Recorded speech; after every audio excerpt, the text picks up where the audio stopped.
بسم اللہ الرحمن الرحیم۔ سامعین محترم، السلام علیکم ورحمۃ اللہ وبرکاتہ۔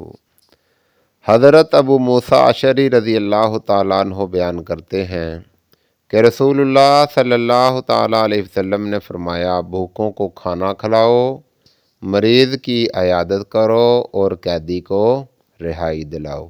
صحیح بخاری۔ تمام تعریفیں اللہ رب العالمین کے لیے ہیں۔ درود و سلام ہو سرکار دو عالم صلی اللہ تعالیٰ علیہ وسلم پر۔ اسلام صرف عبادات کا نام نہیں بلکہ انسانیت کی خدمت کا مکمل نظام ہے۔ نبی کریم صلی اللہ تعالیٰ علیہ وسلم نے ہمیں ایسا دین دیا جو مسجد سے نکل کر معاشرے کے ہر کمزور فرد تک پہنچتا ہے۔ آج کی یہ حدیث ہمیں یہی پیغام دیتی ہے کہ ایمان صرف زبان سے نہیں بلکہ عمل سے ظاہر ہوتا ہے۔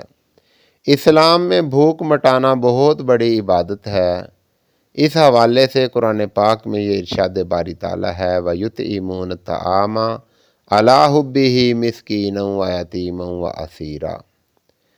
اور اسی طرح پیارے آقا علیہ الصلوۃ والسلام نے فرمایا کہ بھوکے کو کھانا کھلانا دل کی سختی کو ختم کرتا ہے، رزق میں برکت لاتا ہے، قیامت کے دن سایہ بنے گا۔ آج کے دور میں راشن دینا، فاقہ زدہ خاندان کی مدد کرنا، مدرسوں یتیم خانوں میں کھانا پہنچانا، سب اسی حدیث پر عمل ہے۔ مریض کمزور ہوتا ہے، اس کا دل ٹوٹا ہوتا ہے، اسی لیے نبی کریم صلی اللہ تعالیٰ علیہ وسلم نے فرمایا، جو مسلمان کسی مسلمان مریض کی عیادت کرتا ہے وہ جنت کے باغ میں چلتا رہتا ہے۔ عیادت کے آداب۔ جب مریض کی عیادت کے لیے جاؤ تو ان کے گھر مختصر بیٹھنا، تسلی کے الفاظ کہنا، دعا کرنا۔ عیادت صرف رسم نہیں بلکہ ایمان کی پہچان ہے، دلوں کو جوڑنے کا ذریعہ ہے، معاشرتی اخوت کی بنیاد ہے۔ افسوس، آج ہم فون میسج پر اکتفا کرتے ہیں، حالانکہ نبی کریم صلی اللہ تعالیٰ علیہ وسلم خود مریضوں کے پاس تشریف لے جاتے تھے۔ قیدی اسلام میں فراموش نہیں ہے۔ نبی کریم صلی اللہ تعالیٰ علیہ وسلم نے قیدیوں کے ساتھ حسن سلوک کا عملی نمونہ پیش کیا۔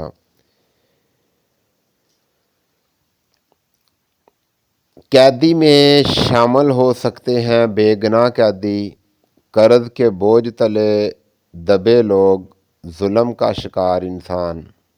آج قیدی کی مدد یہ بھی ہو سکتی ہے کہ کسی مقروض کی مالی یا قانونی امداد، مظلوم کے حق میں آواز اٹھانا۔ یہ عمل ظلم کے خاتمے، عدل کے قیام، رحمت کے فروغ کا ذریعہ ہے۔ یہ حدیث ہمیں سکھاتی ہے کہ اسلام صرف نماز روزہ نہیں بلکہ بھوکے کا پیٹ بھرنا، بیمار کا دل جوڑنا اور مظلوم کو آزادی دلانا بھی ایمان ہے۔ اگر ہر مسلمان اس حدیث پر عمل کر لے تو معاشرہ جنت کا نمونہ بن سکتا ہے، نفرتیں ختم ہو سکتی ہیں اور اللہ کی رحمت نازل ہو سکتی ہے۔ تو اللہ تعالیٰ ان باتوں پر عمل کی توفیق عطا فرمائے۔ آمین بجاہ النبی الامین یا رب العالمین۔